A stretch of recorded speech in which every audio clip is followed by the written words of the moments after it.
بے معمول P T I کے وکیل پھر غیر حاضر تھے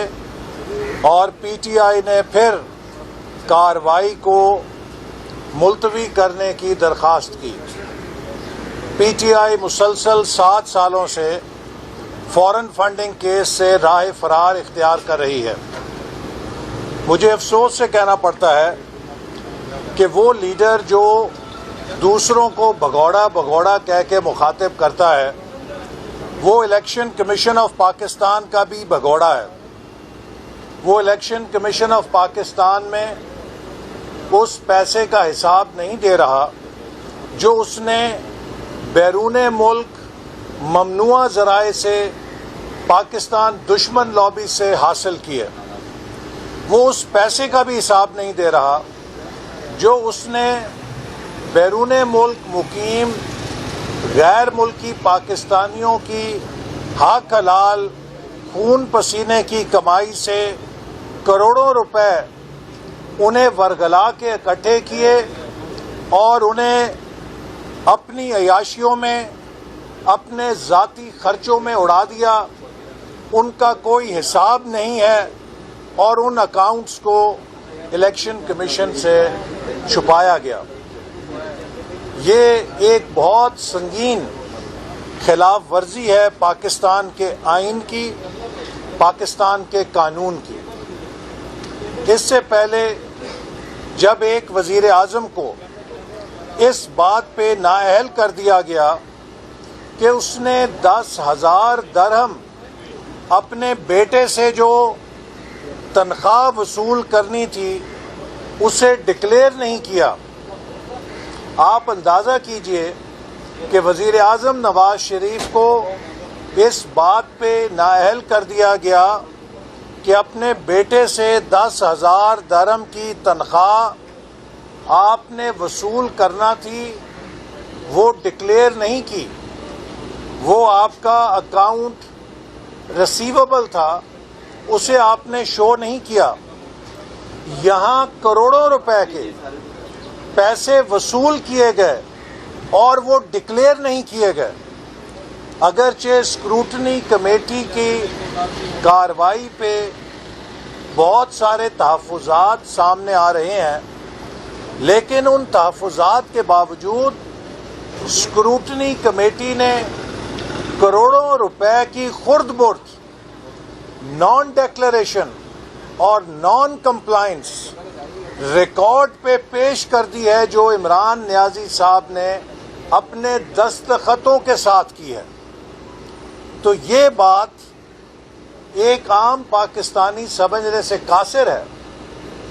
کہ ایک منتخب وزیر اعظم تو 10,000 درہم کی بیٹے کی تنخواہ ڈکلیئر نہ کرنے پہ نااہل کر دیا جائے، تاحیات نااہل کر دیا جائے، اور دوسرا وزیر اعظم جو ہے اس کی کروڑوں روپے کی چوری پکڑی جائے، کروڑوں روپے کی مس ڈیکلریشن پکڑی جائے، درجنوں بینک اکاؤنٹس پکڑے جائیں کہ جو الیکشن کمیشن سے چھپائے گئے، اور اس کے دفتر کے سٹاف کی چوری پکڑی جائے کہ اپنے دفتر کے چائے والے کے اکاؤنٹ میں کروڑوں روپے منگائے گئے، اپنے دفتر کے چوکی دار کے اکاؤنٹ میں کروڑوں منگائے گئے، اپنے دفتر کے کمپیوٹر آپریٹر کے نام پہ کروڑوں روپے منگائے گئے، اور دوسروں کو وہ نام لے لے کے پکارے کہ ان کے ملازموں کے اکاؤنٹ کے پیسوں کا وہ حساب مانگے۔ میں سمجھتا ہوں کہ پاکستان کے اندر جس درجے کی جھوٹ، الزام تراشی اور خود چور اور دوسروں کو چور کہنے کی سیاست عمران نیازی صاحب نے کی ہے، اس کی کوئی مثال نہیں ملتی۔ لیکن اب ان کی سیاست کا ڈراپ سین ہونے کو ہے۔ میں الیکشن کمیشن سے مطالبہ کرتا ہوں کہ یہ شخص جس کی چوری پکڑی گئی ہے، اگر اس کی نااہلی میں دیر کی گئی تو اسے موقع ملے گا، یہ پاکستان کے اندر انتشار پیدا کرے گا خون ریزی پیدا کرے گا، پاکستان کے اندر فساد پیدا کرے گا۔ لہٰذا جب عمران نیازی کی چوری پکڑی جا چکی ہے تو فوری طور پہ قانون کے مطابق ان کی نااہلی کا حکم صادر کیا جائے تاکہ انصاف لوگوں کو ہوتا ہوا نظر آئے، اور ایک فسادی لیڈر جو اب اپنی ناکامی اور نااہلی کو دیکھ کر ملک میں فساد پیدا کرنے پہ تلا ہوا ہے، قوم اس کے فساد اور شر سے بچ سکے۔ اسی طرح عمران نیازی ہائی کورٹ کے بھی بھگوڑے ہیں۔ پچھلے 1.5 سال سے اسلام آباد ہائی کورٹ ایک صحافی رانا ابرار کی درخواست پہ ان سے بیرونی تحفوں کا حساب مانگ رہی ہے۔ میں مطالبہ کرتا ہوں، عدلیہ سے مؤدبانہ گزارش کرنا چاہتا ہوں کہ اس جھوٹے سیاستدان، اس الزام تراشی کرنے والے سیاستدان کا، جس کا اپنا دامن داغدار ہے، حساب لیا جائے۔ اس جھوٹے صادق اور امین کا اصل چہرہ قوم کو دکھایا جائے۔ بیرون ملک جو تحفے ملے ان کو انڈر ویلیو ڈکلیئر کر کے سرکاری خزانے کو نقصان پہنچا کے ہتھیایا گیا۔ اگر بات یہاں پہ ختم ہو جاتی تو چلیں ایک کڑوا گھونٹ پیا جا سکتا تھا۔ جو بات پاکستان کے لیے، پاکستان کی غیرت کے لیے ناقابل برداشت ہے کہ پاکستان میں ایک ایسا تیسرے درجے کا سربراہ مملکت آیا جس نے غیر ملکی تحفوں کو انڈر ویلیو کر کے اس لیے توشہ خانہ سے لیا کہ یہ میرے لیے ذاتی مومنٹوز ہیں، یہ یادگار ہیں جو میں اپنے پاس رکھنا چاہتا ہوں، لیکن ان تحفوں کو مارکیٹ کے اندر بیچ دیا گیا۔ آج تک پاکستان کے کسی سربراہ مملکت نے یہ حرکت نہیں کی تھی کہ غیر ملکی تحفوں کو مارکیٹ میں بیچ کر ان سے منافع خوری کی ہو۔ عمران نیازی صاحب نے یہ جرم بھی کیا ہے، تو عقل یہ ماننے پہ تیار نہیں ہے کہ جہاں ہمیں جھوٹے مقدموں پہ مہینوں سالوں جیل کی کوٹڑیوں میں رکھا گیا ہے۔ مجھے کہا گیا کہ آپ نے Narowal support city high Jack کر لیا، کبھی جہاز ہائی جیک کرنے کے ہم پہ مقدمے بنے، کبھی سپورٹ سٹیڈیم ہائی جیک کرنے کے جھوٹے مقدمے بنا کے ہمیں سزائے موت کے قیدیوں کی چکی میں ڈالا گیا، اور عمران نیازی کو اس کی چوری پکڑے جانے کے باوجود کہ اس نے کروڑوں روپے کی غیر ملکی فنڈنگ کیس میں چوری بھی کی ہے اور پاکستان دشمنوں سے بھی فنڈنگ حاصل کی ہے، کس بات کا بلینک چیک دیا گیا ہے کہ یہ لوگوں کی پگڑیاں اچھالے، یہ پاکستان کے اندر فساد برپا کرے۔ اسی طرح یہ غیر ملکی تحفوں کو مارکیٹ میں بیچ کے پاکستان کی غیرت کا جنازہ نکالے اور پاکستان کا بڑا غیرت مند لیڈر بن کے خود کو نسیم حجازی کے ناول کا ہیرو بنا کے پیش کرے۔ میں سمجھتا ہوں کہ پاکستان کی غیرت، پاکستان کی خودداری اور پاکستان کی خود مختاری کا جتنا سودا عمران نیازی نے کیا ہے، پاکستان کی تاریخ میں کسی نے نہیں کیا۔ اور میری الیکشن کمیشن سے استدعا ہے کہ تحریک انصاف کی جو ملتوی کرنے کی استدعائیں ہیں ان کو نظر انداز کر کے جو فارن فنڈنگ کیس میں چوری ریکارڈ پہ آ چکی ہے اس کی بنا پر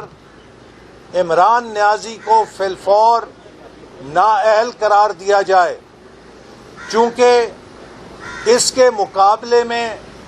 رتی برابر ایک شبے کے اوپر منتخب وزیر اعظم کو صرف 12,000 درہم بیٹے سے تنخواہ، بیٹے سے باپ کو تنخواہ ممنوع فنڈنگ نہیں ہے۔ ایک بیٹا اگر اپنے باپ کو پیسے دیتا ہے یہ ممنوع فنڈنگ نہیں ہے، اور اس نے پیسے وصول بھی نہیں کیے۔ صرف اس بنیاد پہ نواز شریف صاحب کو نااہل کیا گیا کہ آپ کے بیٹے سے آپ 12,000 یا 10,000 درہم تنخواہ لے سکتے تھے، آپ نے وصول نہیں کی لیکن اسے ڈکلیئر نہیں کیا۔ تو یہاں پر کروڑوں روپے عمران نیازی نے پاکٹ کیے، اپنی جیبوں میں ڈالے، ڈکلیئر نہیں کیے، اور وہ پاکستان پہ وزیر اعظم بن کے بیٹھا ہے، ملک کی تباہی کر رہا ہے، ان لابیز کو خوش کر رہا ہے جن لابی سے اس نے بیرونی فنڈنگ حاصل کی ہے، ان کو خوش کرنے کے لیے پاکستان میں انتشار پھیلا رہا ہے، پاکستان کے اداروں کو بے وقت کر رہا ہے، پاکستان کی سپریم کورٹ کو بے وقت کر رہا ہے۔ اور میں بار بار یہ کہنے سے نہیں چوکتا کہ 75 سالوں میں کوئی ایک مثال نہیں ہے کہ کسی لیڈر نے، کسی حکومت نے سپریم کورٹ کے فیصلے کو 7 مہینے تک اپنے جوتی کی نوک پہ رکھا ہو۔ یہ کارنامہ بھی عمران نیازی کا ہے کہ پنجاب کے بلدیاتی نمائندوں کو سپریم کورٹ کے چیف جسٹس کی سربراہی میں بینچ نے بحال کیا۔ 7 مہینے تک ڈھٹائی کے ساتھ عمران نیازی اور عثمان بزدار نے اس فیصلے کے ساتھ جو سلوک کیا وہ مجسٹریٹ دفعہ 30 کی عدالت کے فیصلے کے ساتھ بھی نہیں ہوتا، لیکن وہ بیٹھا ہوا ہے، اسے کوئی پوچھ نہیں سکتا۔ تو میں پوچھنا چاہتا ہوں کہ جہاں ایک وزیر اعظم کو 10-12 ہزار درہم بیٹے کی تنخواہ پہ نکال دیا جاتا ہے، یوسف رضا گیلانی کو ایک خط نہ لکھنے کے اوپر کھڑے پیر فارغ کر دیا جاتا ہے، یہ عمران نیازی کے پاس کون سی گیدڑ سنگھی ہے؟ اس کے پاس کون سی وہ سلیمانی ٹوپی ہے کہ اس کا جرم کسی کو نظر نہیں آتا؟ یہ سپریم کورٹ کی حکم عزولی کرے 7 مہینے تب بھی کرسی پہ بیٹھا ہے، یہ کروڑوں روپے کے فنڈ کھا جائے، اس کی چوری پکڑی جائے، وہ ڈکلیئر نہ کرے تب بھی کرسی پہ بیٹھا ہے، توشہ خانہ سے کروڑوں روپے کے غیر ملکی تحفے کھا جائے اور ان کا حساب نہ دے، پوری دنیا سے رسیدیں مانگے اور اپنی رسیدیں نہ تحفوں کی دے نہ غیر ملکی فنڈنگ کی دے اور اپنے بینک اکاؤنٹ چھپائے، وہ چوری پکڑی جائے، پھر بھی کرسی پہ بیٹھا ہے۔ میں پاکستان کے قانون نافذ کرنے والے اداروں سے درد مندی کے ساتھ اپیل کرتا ہوں کہ سپریم کورٹ سے میری گزارش ہے کہ جو contempt of court Punjab local bodies کے فیصلے میں ہوئی ہے اس پہ عمران نیازی اور عثمان بزدار کو سزا دی جانی چاہیے۔ میری الیکشن کمیشن سے استدعا ہے کہ جو چوری عمران نیازی کی کروڑوں روپے کی پکڑی جا چکی ہے اس کے اوپر انہیں نااہل قرار دیا جائے، اور اس دیر اور التوا کا نتیجہ یہ ہے کہ وہ الیکشن کمیشن کے ضابطہ اخلاق کی بھی دھجیاں بکھیر رہا ہے۔ الیکشن کمیشن وزیر اعظم کو کہتا ہے کہ آپ نے جلسوں میں انتخابی مہم میں نہیں جانا، اور عمران نیازی ڈنکے کی چوٹ پہ اس کوڈ آف کانڈکٹ کی دھجیاں اڑاتا ہے، جلسے کرتا ہے انتخابی مہم میں، اور الیکشن کمیشن کو للکارا لگاتا ہے کہ میرا کچھ بگاڑ سکتے ہو تو بگاڑ دو۔ ہائی کورٹ اس سے غیر ملکی تحفوں کی فہرست مانگتا ہے، اور وزیر اعظم جو کہ قوم کو یہ مثالیں دیتا تھا کہ ریاست مدینہ میں اگر خلیفہ 2 چادروں کا لباس بنائے تو اس سے ایک عام شہری دوسری چادر کا حساب پوچھتا ہے اور خلیفہ جواب دہ ہوتا ہے تو ریاست مدینہ کے اس خود ساختہ خلیفہ سے ایک صحافی 1.5 سال سے کہہ رہا ہے کہ جناب امیر المومنین صاحب ہمیں یہ تو بتاؤ کہ کہاں سے تحفے لیے ہیں، کس کس سے کون سے تحفے لیے ہیں، ان کی فہرست ہی دے دو۔ اور وہ خود ساختہ امیر المومنین جو ہے ریاست مدینہ کا ورد کرتے ہوئے نہیں تھکتا، لیکن وہ کہتا ہے کہ میں کسی کو جواب دہ نہیں ہوں، میں چوری بھی کروں گا، ڈاکہ بھی ڈالوں گا، نہ کسی کو جواب دوں گا اور نہ مجھے کوئی سزا دے سکتا ہے۔ میرا خیال ہے کہ اب وقت آ گیا ہے کہ اس جھوٹ اور فریب کا پردہ چاک کر کے پاکستانی قوم کو عمران نیازی کی اصلیت واضح کی جائے کہ اس نے پاکستان کے نوجوانوں سے، پاکستان کی قوم سے دھوکہ کیا ہے، اور جو دھوکے باز ہے اس کی سزا وزیر اعظم ہاؤس نہیں ہے، اس کی سزا اڈیالہ جیل ہے۔ اقبال صاحب یہ بتائیے کہ کل پرویز الہی صاحب نے اپنے انٹرویوز میں کہا ہے کہ اگر عمران خان صاحب آرمی چیف کو ایکسٹینشن دے دیتے تو شاید یہ سارا مسئلہ ہی نہ ہوتا جو آج بنا ہوا ہے، تو کیا یہ نون لیگ کی ووٹ کو عزت دو کہ مجھے ایکسٹینشن کو عزت دو والی سائڈ پہ چل پڑی ہے؟ دیکھیے پرویز الہی صاحب کا جو بیان ہے اس پہ تو وہی وضاحت دے سکتے ہیں، لیکن مسلم لیگ نون نے جو تحریک عدم اعتماد پیش کی ہے اس کی وجہ یہ ہے کہ آج پاکستان کا ہر شہری ہم جس بازار میں، جس محلے میں، جس گلی میں، جس گاؤں میں جاتے ہیں ایک ہی سوال کرتا ہے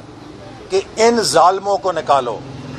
انہوں نے غریب کا جینا دوبر کر دیا ہے۔ اس حکومت کی نااہلی نے جو مہنگائی توڑی ہے اس سے غریب آدمی کا جینا محال ہو گیا ہے۔ ہم نے 22 کروڑ عوام کے مطالبے پر اور امنگوں کے اوپر اس حکومت کے خلاف تحریک عدم اعتماد دی ہے۔ میں ایک بات اور واضح کرنا چاہتا ہوں، کل سے حکومتی وزراء جناب شہباز شریف صاحب کے ایک بیان کو ٹوسٹ کر کے یہ تاثر دے رہے ہیں کہ انہوں نے شاید کوئی بہت غیر آئینی بات کی ہے۔ شہباز شریف صاحب نے یہ کہا ہے کہ انتخابات جیتنے کے بعد اگر مسلم لیگ نون کے پاس اکثریت بھی ہوگی ہم تب بھی ایک مخلوط حکومت بنانے کو ترجیح دیں گے تاکہ پاکستان کی تمام جمہوری اور سیاسی جماعتوں کو لے کر ہم ملک کی بحالی کے قومی ایجنڈے پر عمل درآمد کر سکیں۔ انہوں نے ملک کو دوبارہ بحال کرنے کے لیے قومی اتفاق رائے کی ضرورت پہ زور دیا ہے، اور الیکشن جیتنے والی جماعت کا یہ استحقاق ہے کہ چاہے وہ اکیلی حکومت بنائے، لیکن اگر وہ دیگر جماعتوں کو مخلوط حکومت میں شامل کر کے ایک براڈ بیسڈ گورننس اس ملک میں لانا چاہتی ہے تو یہ بھی آئینی اور جمہوری طریقہ ہے، اس میں کوئی غیر آئینی بات نہیں، اس میں کوئی غیر جمہوری بات نہیں، بلکہ جو ملک کے موجودہ حالات ہیں ان کے پیش نظر یہ ایک اچھی تجویز ہے جس کا خیر مقدم کیا جانا چاہیے تھا کہ مسلم لیگ نون تنہا پرواز نہیں کرنا چاہتی، وہ سب کو ساتھ لے کر چلنا چاہتی ہے۔ سر یہ آخری بات بتا دیں، کیا یہ بات درست ہے کہ سندھ ہاؤس میں حکومت کے کئی لوگوں کو رکھا گیا ہے تاکہ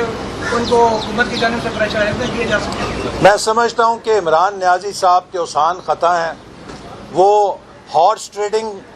کے لوگوں کو قصے سنا رہے ہیں۔ بابا ہارس ٹریڈنگ ہوتی ہے اپوزیشن سے حکومت میں جانا۔ آپ ان 6 ایم پی ایس کا جواب دیں جو پنجاب میں مسلم لیگ نون کے آپ نے توڑے، پیسے دے کر، لالچ دے کر۔ آپ کے لیے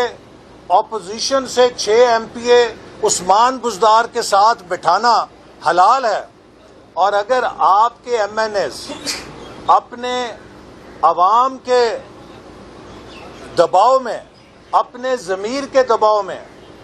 آپ کی گورننس کے خلاف، آپ کی پالیسیوں کے خلاف آواز اٹھائیں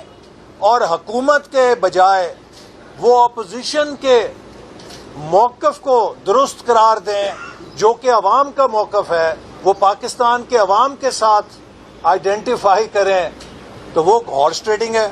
بابا کسے نہیں معلوم کہ ایف آئی اے آپ کے پاس ہے، نیب آپ کے پاس ہے، جو آپ کی حکومت سے ذرا ادھر ہوتا ہے اس کو نیب کا نوٹس ٹک جاتا ہے. نیب تو آپ کے گھر کی لونڈی بنی ہوئی ہے.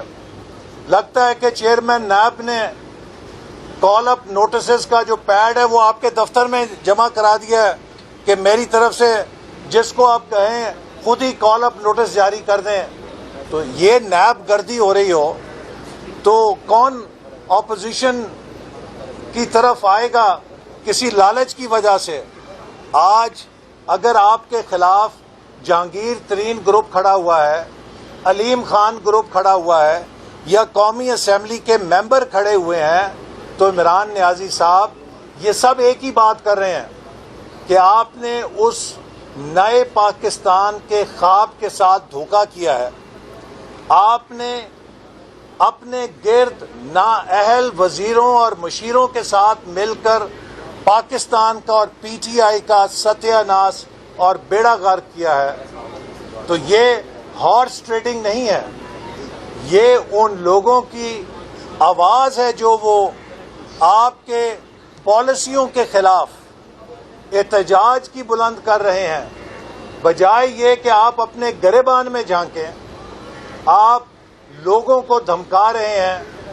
لوگوں کے خلاف بندوقیں دکھا رہے ہیں. پاکستان کا کون سا وزیر اعظم ہے، کون سا دنیا کا لیڈر ہے جو اپنے مخالفین پہ بندوقیں تاننے کی بات کرتا ہے؟ آپ اس ملک سے انتہا پسندی کیسے ختم کریں گے جب کسی ملک کا وزیر اعظم مخالفین پہ بندوقیں تانے کی بات کرے گا؟ تو اس ملک کے اندر قتل و غارت گری کیسے ختم ہوگی؟